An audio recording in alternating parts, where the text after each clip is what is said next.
Hey, this is Dan from The Verge, and I'm here at Mobile World Congress in Barcelona, and in front of me I've got what are probably the biggest announcements from the show. I've got Samsung's flagships that were just announced, and then LG's flagship phone that was just announced.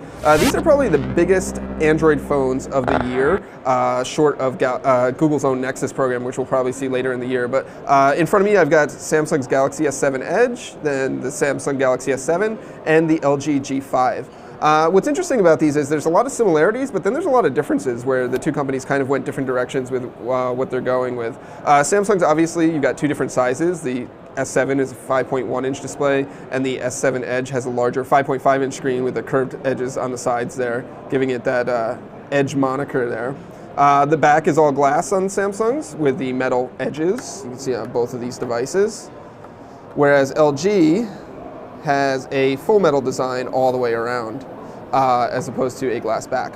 There's a couple other differences in the displays themselves. LG has a partial backlight display, LCD, whereas the Samsungs are using their Super AMOLED screens. They're all the same resolutions, Quad HD, of course, and they do all have an always-on component, so when you turn the screen off, you can see you've got always on display for both of them. Samsung's is a bit more advanced. You can do a bit more customization. You can show the clock, you can show calendar, you can show an image. It's full color, obviously, and it's quite a bit brighter. But these make it easier to see the time and notifications and things like that. In terms of build design, the G5 is definitely a little bit smaller than the S7 Edge, but the S7 Edge's curved design really makes it really comfortable to hold.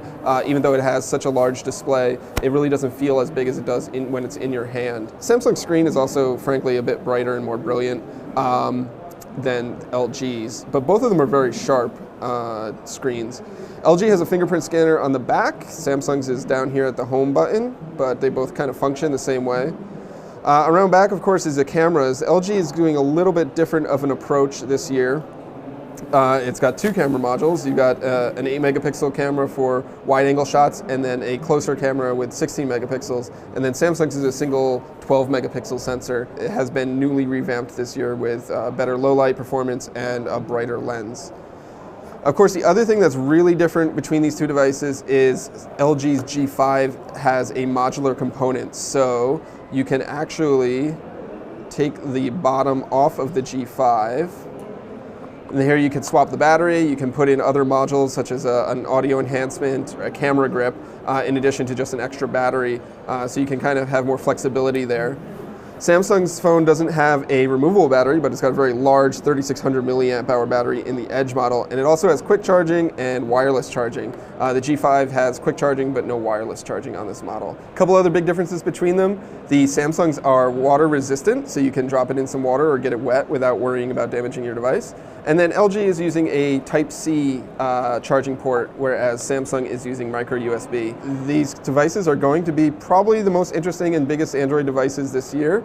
You're going to be able to get them very soon. You can pre-order Samsung's right now, and it's expected to hit stores on March 11th. LG's pre-orders are going to be opening up in the near future, and we expect to see that in April. So there you go, that's a quick look at the Samsung Galaxy S7, Galaxy S7 Edge, and the LG G5 here at Mobile World Congress in Barcelona. For more, be sure to subscribe to our YouTube channel.